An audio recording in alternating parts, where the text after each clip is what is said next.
액티브 파트너스, 안녕하세요. 사업을 시작하시거나 좀 키워보려고 할 때, 이참에 법인을 세워볼까, 이런 생각 한 번쯤은 해보셨을 것 같아요. 네, 맞아요. 근데 막상 시작하려면 용어도 어렵고 뭐부터 해야 할지 좀 막막하게 느끼시는 분들이 많죠. 그렇죠. 개인 사업자랑은 정확히 뭐가 다른 건지, 세금은 또 얼마나 줄어드는지, 궁금한 게 정말 많으실 거예요. 네, 특히 처음 알아보시는 분들은 더 그러실 겁니다. 그래서 저희가 오늘 혼자서도 쉽게 따라할 수 있는 법인 설립 앤드 비용 가이드 2025년판 이 내용을 바탕으로 해서요. 법인 설립의 핵심만 쏙쏙 뽑아서 정리해 드릴게요. 네, 오늘 이 시간을 통해서 법인 설립이 좀 더 명확하게 그려지실 수 있도록 도와드리겠습니다. 좋습니다. 자, 그럼 가장 궁금해하실 부분부터 시작해 볼까요? 왜 개인 사업자가 아니라 굳이 법인을 선택하는 걸까요? 네, 여러 이유가 있지만 아마 가장 큰 건 세금 구조의 차이일 겁니다. 세금이요. 네, 개인 사업자는 번 돈이 전부 대표님 개인 소득으로 잡혀서 종합소득세 아시죠? 6%에서 최대 45%까지 내야 하잖아요. 네, 그렇죠. 구간별로 세율이 꽤 높죠. 근데 법인은 법인이 번 돈에 대해서 법인세를 내는데 이게 세율이 9%에서 24% 사이예요. 9%부터 시작하는군요. 네, 특히 연간 순이익, 그러니까 세금을 매기는 기준 금액, 과세 표준이라고 하죠. 이게 한 8,800만 원을 넘어가기 시작하면 법인이 세금 면에서는 확실히 유리해지는 구간이 와요. 그렇군요. 네, 과세 표준이 2억 원까지는 법인세율이 9%밖에 안 되거든요. 와, 9%면 정말 차이가 크네요. 그럼 단순히 세금만 줄이는 게 아니라 법인 안에 이익금을 남겨뒀다가 다시 투자하고 이렇게 사업을 키우는데도 더 좋겠네요. 정확합니다. 그래서 이걸 돈이 잠들지 않는 시스템을 만드는 첫 걸음이라고도 하죠. 세금 외에도 법인 이름으로 거래하니까 개인 신용이랑 별개로 대외적인 신용도를 쌓기에도 좋고요. 그것도 중요하겠네요. 네. 그리고 주식을 발행한다거나 해서 좀 더 체계적으로 자금을 조달하기도 쉽고 나중에는 주식 지분을 넘기는 방식으로 상속이나 증여 같은 장기적인 계획을 세울 수도 있고요. 장점들이 정말 많군요. 그럼 이제 법인을 만들기로 마음먹었다면 실제로 어떤 절차를 밟게 되나요?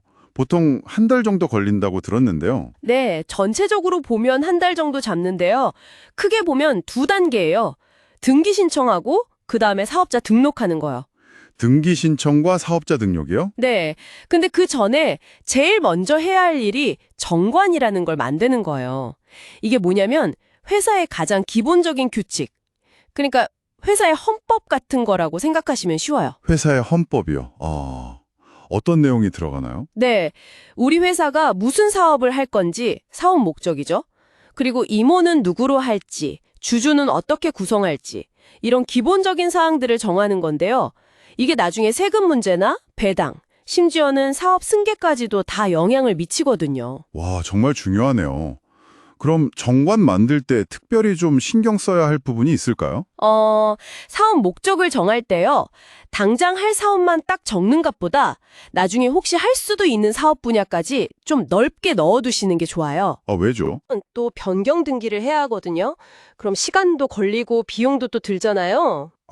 미리 넓게 정해두면 좋군요. 네, 그리고 정관은 워낙 중요한 서류니까 처음 만들 때부터 전문가, 그러니까 세무사님이나 법무사님하고 상의를 하시는 게 좋습니다. 알겠습니다. 그럼 정관이 준비되면 다음 단계가 아까 말씀하신 설립 등기군요. 맞습니다.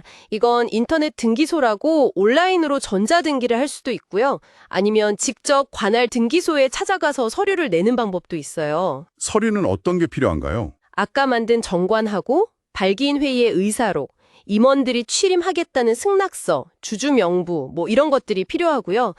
등록면허세랑 교육세, 또 등기 신청 수수료 같은 비용도 좀 발생합니다. 비용이 드는군요. 네, 여기서 또 하나 체크하셔야 할 게 있는데 법인 본점 주소가 어디냐에 따라서 등록면허세가 달라질 수 있어요. 특히 수도권 과밀 억제 권역이라고 정부에서 좀 집중 개발을 억제하는 지역들이 있거든요. 네, 들어봤어요. 네, 그런 지역에 본점을 두면 등록면허세가 3배로 중과될 수 있으니까 이것도 미리 꼭 확인해 보셔야 합니다. 와, 3배면 정말 크네요. 꼭 확인해야겠어요. 자, 그럼 등기까지 마치면 이제 진짜 마지막 단계인가요? 사업자 등록. 네, 맞아요. 등기가 끝나서 법인 등기부 등본이라는 서류가 나오면 그걸 가지고 이제 세무서에 가서 사업자 등록을 신청하면 됩니다. 요즘은 홈택스 통해서 온라인으로도 많이 하시고요. 아, 홈택스로도 되는군요. 네, 이때는 법인 등기부 등본이랑 사무실 임대차 계약서, 그리고 정관 같은 서류들이 필요해요. 아, 그리고 사무실은 꼭 비싼 곳 얻을 필요 없이 만약 자택에서 시작하신다면 가족명의 집이라도 괜찮아요. 무상 임대차 계약서 같은 걸로 가능하거든요. 그것도 좋은 팁이네요. 그리고 사업자 등록할 때 업태랑 종목을 정하게 되는데 예를 들어서 기타 금융 투자업 이런 걸로 잘 설정하면 부가가치세 면세 혜택 같은 걸 받을 수도 있으니까 이것도 한번 알아보시면 좋고요. 알겠습니다. 그런데 법인을 막 만드신 대표님들이 가장 많이 헷갈려하거나 실수하는 부분이 있다고 들었어요. 그게 가수금이랑 가지급금이라던데요. 아, 네, 맞아요. 이 두 가지가 용어도 비슷하고 해서 정말 많이들 혼동하시는데 명확하게 구분을 해야 합니다. 네, 설명 좀 부탁드릴게요. 가수금은요, 간단히 말해서 대표님이나 주주 같은 분들이 법인의 돈을 빌려준 거예요. 법인 입장에서 보면 빚, 그러니까 부채인 거죠. 아, 예를 들면 법인 통장에 돈이 부족해서 대표님 개인 돈을 잠깐 넣는 경우 같은 거요? 네, 정확해요. 그게 바로 가수금입니다. 반대로 가지급금은 법인이 대표님이나 임원에게 돈을 지급하긴 했는데 아직 그 용도가 명확하지 않거나 정산이 안 된 돈이에요. 법인 입장에서는 받아야 할 돈, 즉 자산으로 잡히는 거죠. 아, 가수금은 법인이 빌린 돈, 가지급금은 법인이 빌려준 돈. 이렇게 보면 될까요? 네, 그렇게 이해하시면 쉽습니다.